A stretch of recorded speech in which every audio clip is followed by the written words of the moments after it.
Hi friends, this is Yamini, and today in this video I'm going to be talking about the lunar eclipse which is coming up on the 26th of May 2021. So this is the first of the two lunar eclipses. We have the first one on the 26th of May, and then we have a second lunar eclipse in the month of November, 18th 19th November 2021, later this year. Then we also have two solar eclipses coming up this year, one in June, one in December. I'll be talking about them separately in a separate video.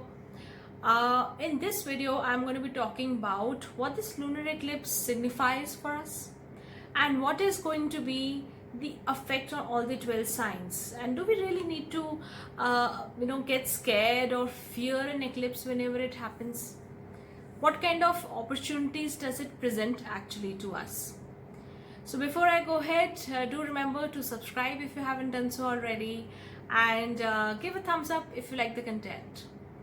So whenever we're talking about a lunar eclipse, there are certain fear factor. There's a certain fear factor in people. People fear what's going to happen.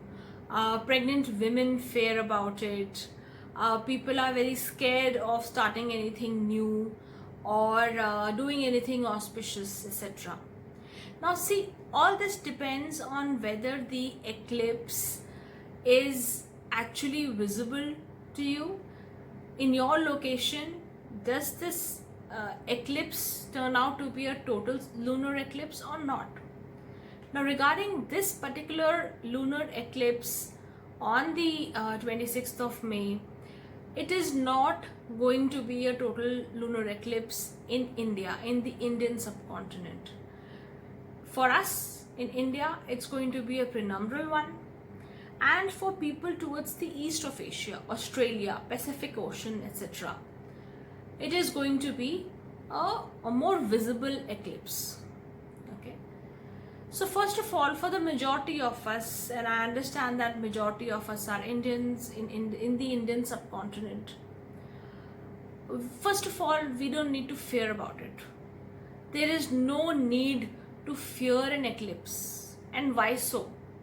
Because whenever an eclipse happens, you need to understand this a bit spiritually. Whenever an eclipse happens, it gives us a very good opportunity to let go of old energy patterns. It's like an emotional tide which comes over. The sun temporarily, it blocks the moon's illumination. It gives an effect of the moon being temporarily blocked. Okay. And what does this do? It gives us time to actually work on our emotional being. Moon is the planet of emotions. Moon is the planet which represents our mind. So it gives us an opportunity to work on our emotional patterns, emotional tides, and whatever is no longer serving us, it gives a wonderful opportunity to let go of it. Eclipses are a very transformative time period, or transformative times. They can trigger off new energies and let you go of, let go of old energies. That depends on wherever the eclipse. Now astrologically speaking, it depends on the house where this eclipse is happening. It depends on the sign where this eclipse is happening and where does it fall in your chart. So here if you see, the eclipse is happening in the sign of Scorpio, in the Anuradha nakshatra. Moon will be there. So it's obviously a full moon day, full moon night, depending on wherever you are, where the eclipse happens. And it's in the sign of Scorpio, where we also have Ketu currently present. Right? So we have Sun in the sign of Taurus along with Rahu, and we have Moon with Ketu in the sign of Scorpio. Scorpio anyways is a very transformative energy. It talks about regeneration. It talks about letting go. It talks about dealing with hidden things totally. So whenever an eclipse is happening in the sign of Scorpio, with Ketu also being present there, Ketu is a spiritual planet. Ketu also makes us deal with our karmas, with the old karmas. This is a deep energy which we are dealing with. This is an energy which, where the cosmic plan or the divine plan is to push us towards a new direction. Ketu is a karmic planet, so is Rahu. And we have the luminaries in the axis. Whenever the eclipse happens, we have the luminaries in front of each other, 1/7 to each other. So these kind of energies, what do they represent in terms of your chart? I'll go over that. You need to see this with respect to your ascendant or your moon sign. You'll find some effects either ways. But again, I would reiterate, eclipses are a time to pay focus or to learn to deal with new things, things which require your attention. Eclipses make you go there. Your emotions are redirected there. This is not a time to live in fear. It is not something which is scary. So please leave that scare and leave that fear factor out of eclipses, right? So I'll begin with the sign of Aries. Now for Aries, the eclipse is happening in the 8th house, in the sign of Scorpio. This is the house which is ruled by the Lord of Aries, Mars. So you have your ascendant ruler as well as, the eclipse is also happening in the house of Mars in Scorpio. Deep energy. You could deal with your hidden emotions. Hidden emotions could come to light. You could deal with, some hidden fears which you were not too okay dealing with. Some situations bring in opportunities for you to deal with such kind of fears. You could also be dealing with a lot of money issues. Now this is not going to happen overnight or on the day of the eclipse. Things occur over a period of time, over a period of about 15 to 20 days. On that particular day, you hardly see any results. It takes time to fructify the results. Okay, so be careful when you're dealing with others' money. While dealing with your hidden fears, your hidden emotions, these are the things which could come to surface.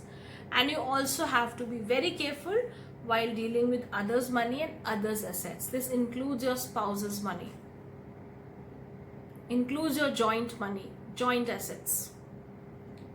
Then we move on to the next sign of Taurus. See, now for Taurus, this eclipse happens in the 7th house.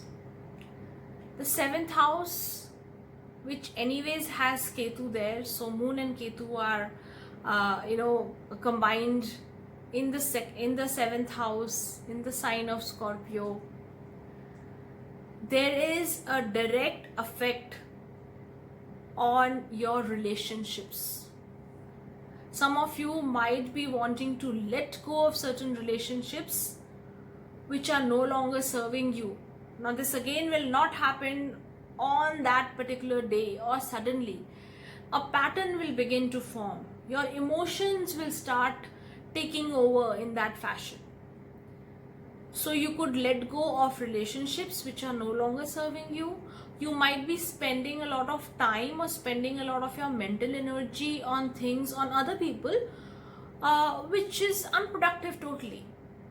So this could give you, or this could trigger a very good chance for you to start spending time on new relationships, on new ventures, or on a new partnership, a new opportunity, or dealing with something which serves you rather than whiling off your time and resources.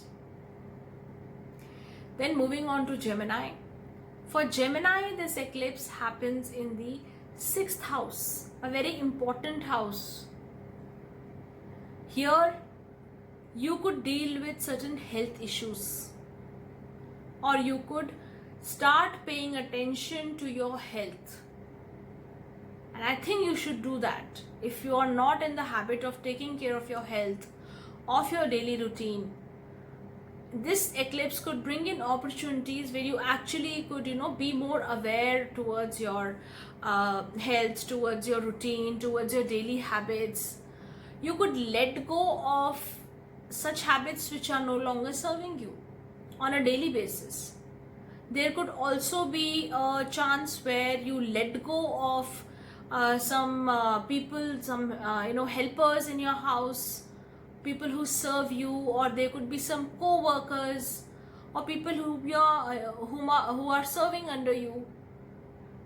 Maybe you realize something, or they are no longer as productive as they could be or as they were.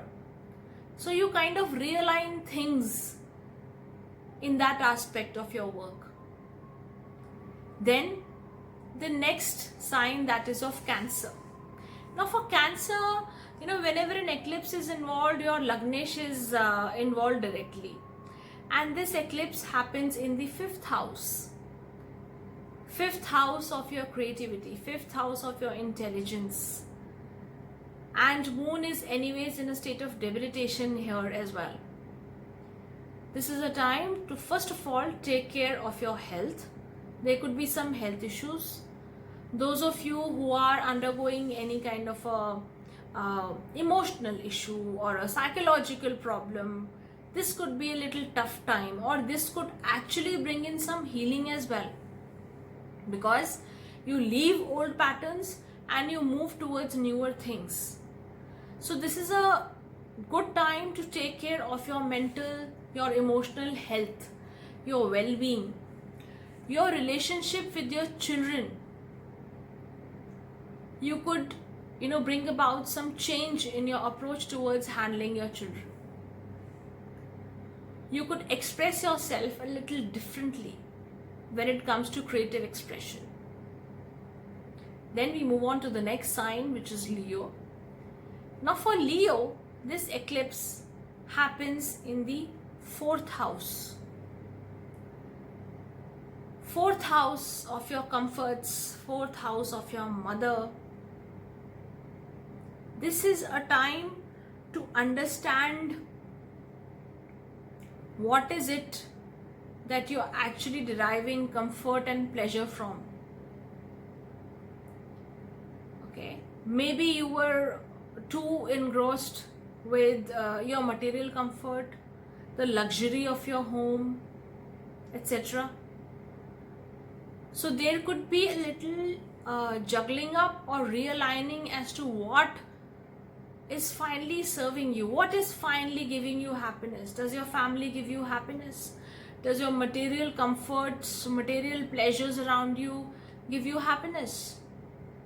So you could, think about it, ponder over it, maybe reconnect with your mother, reconnect with your family members. Those of you who are students, there could be a change in pattern of how you're studying. Okay, so how you're putting in efforts towards studies.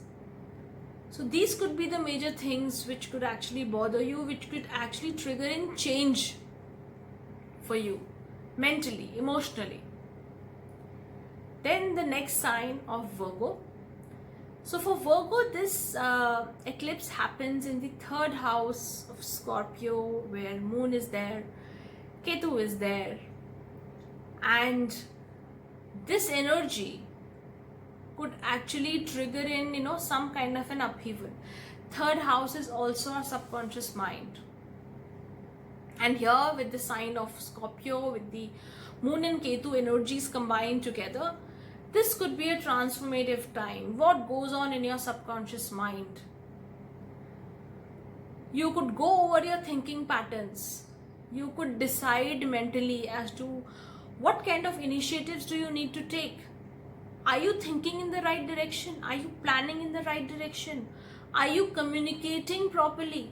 Are you able to communicate through your plans? So this is going to be more at a mental level, more at a spiritual level.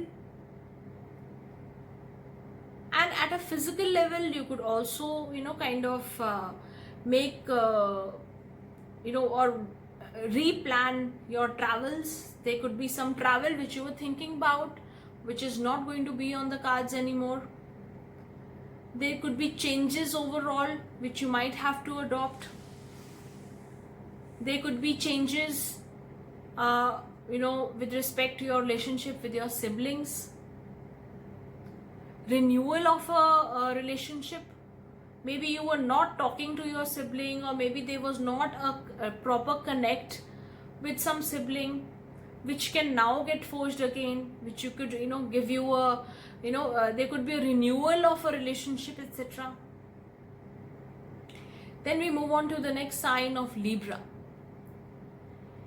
Now for Libra, this eclipse happens in the second house. You have to take care of your wealth, of your money, your partner's money, any kind of money which you're handling. So, and how you're approaching the financial matters, how you're thinking about it, how are you taking your resources.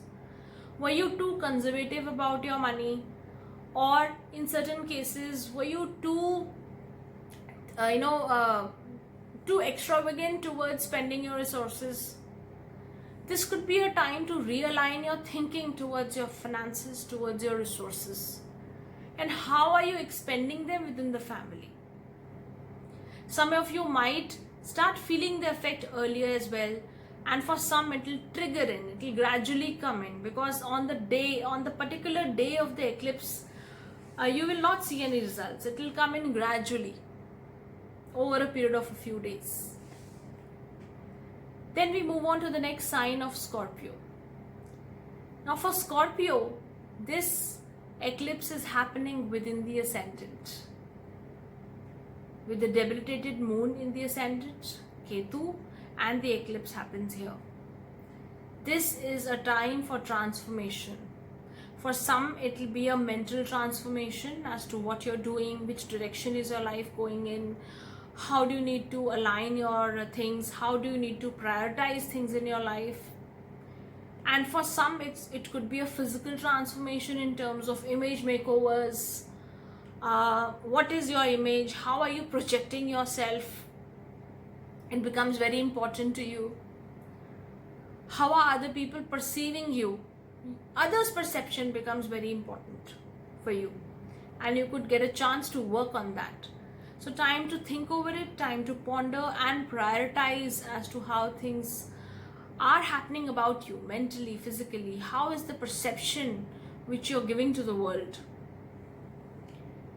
Then we move on to the next sign of Sagittarius. For Sagittarius, you see, this eclipse is happening in the 12th house. The 12th house, where you could actually spend in time and energy pondering over how you're expending your resources, how you're expending yourself, how you're putting in efforts.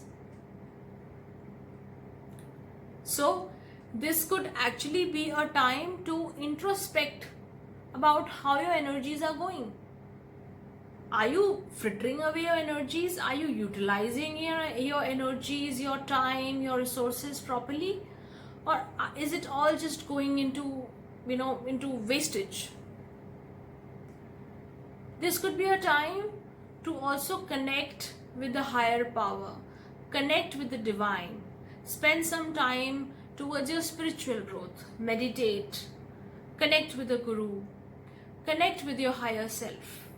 So those of you who are thinking towards moving towards a meditation practice, or doing some kind of a practice which helps you align spiritually, which helps you grow spiritually, this could be a really good time where you actually let go of unnecessary stuff and concentrate on your spiritual self. To the next sign of Capricorn. For Capricorn, this eclipse happens in the 11th house, where we have the sign of Scorpio, with moon there, Ketu there, you could actually question as to what your desires are. Are you really being practical? Are you really being right in desiring what you want? Are you being too over ambitious? Are you ready to do anything at any cost to achieve your desires? So time to ponder over there, time to introspect and become a little realistic. This is also a time where you could question who your true friends are. What is your actual worth in your social circle? Is your social circle really up to something good? So release any unwanted connections and kind of, it's like pruning your friend list on Facebook, right? So look at how your social circle is serving you, what is not serving you and what is serving you. Then we move on to the next sign of Aquarius. For Aquarius, this eclipse happens in the 10th house, in the sign of Scorpio.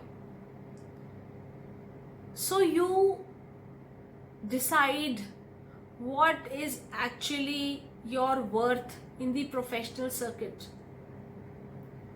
Are you doing things which are, or are you still into those habits which are no longer serving you professionally? Do you need to do some changes at your workplace, in your profession, in your field of growth, in your karmasthan? And what kind of approach do you need to have towards doing your duties, doing your karma? Do you have a materialistic approach? Do you have some hidden objective in mind? Or do you actually need to, you need to actually differentiate between where your duty lies, where are your responsibilities, what are you accountable for, and kind of see where your actions are going. What is serving you? What kind of actions will actually serve you? What kind of actions which are actually going to help you grow? Where do you need to do work selflessly, and where do you need to do things with the purpose of achieving something? Then we move on to the last sign of Pisces. So for Pisces, this eclipse takes place in the 9th house, in the sign of Scorpio. So we have Moon and Ketu there, and the eclipse happens in the 9th house of your higher thinking, your higher wisdom. This is also a time to take care of your health. Your health could suffer a bit. This is a time to understand what guidance are you getting. You could come across some very wise people, provided you are ready to let go of what is already stuck in the mind. This is a wonderful opportunity to unlearn and relearn new things. You could get good guidance, provided the mind is open. The mind is a parachute. It works best when it's open, as they say. So open your mind and let some new knowledge or some wisdom flow in. Don't block yourself, and take care of your health. That's very, very important for Pisces. So that was about the 12 signs. The effect of the lunar eclipse does not come on the single day. It's not going to happen on the 26th May itself. It triggers in emotions, and obviously the emotions, by the time they translate into something, translate into our actions, it takes time. So the effect is gradually seen over a period of a fortnight, and thereafter gradually. So please keep that in mind. If you like the content, do not forget to subscribe, and I'll see you soon in the next video. Till then, take care and stay happy.